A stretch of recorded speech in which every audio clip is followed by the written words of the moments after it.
BNP chairperson Begum Khaleda জিয়াকে নতুন বাংলাদেশের রাষ্ট্রপতি করার প্রস্তাব দিয়েছেন অনলাইন অ্যাক্টিভিস্ট পিনাকি ভট্টাচার্য। তিনি বলেন, বেগম জিয়ার হাতে রাষ্ট্র সুরক্ষিত থাকবে। পিনাকির এমন মন্তব্যের পর বিভিন্ন মহলে প্রশ্ন উঠেছে, তবে কি বাংলাদেশের আগামী রাষ্ট্রপতি হচ্ছেন বেগম খালেদা জিয়া, আর সেটি কবে হতে পারে এমন প্রশ্ন তুলেছেন নেটিজেনরা।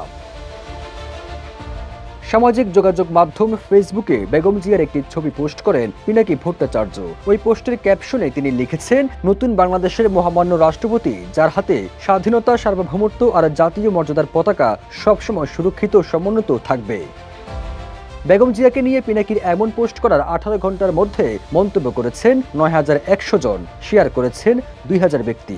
তবে ওই পোস্টে অনেকে ইতিবাচক সাড়াও দিয়েছেন। এই পোস্টের কিছুক্ষণ আগে পিনাকি আরেকটি পোস্টে বলেন, চুপ্পু যাচ্ছে, কে হচ্ছে নতুন প্রেসিডেন্ট, উত্তর পেতে একটু অপেক্ষা করেন।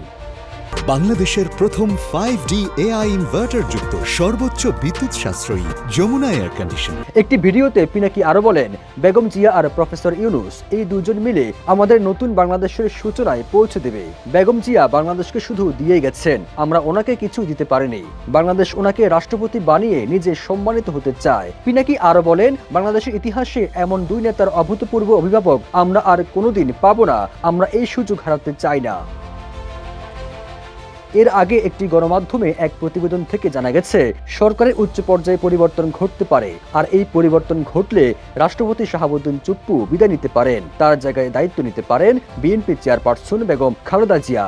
সংবিধান স্থগিত করা হলে প্রধান উপদেষ্টা ডক্টর মোহাম্মদ ইউনূসকে রাষ্ট্রপতি দায়িত্ব গ্রহণের জন্য অনুরোধ করা হতে পারে।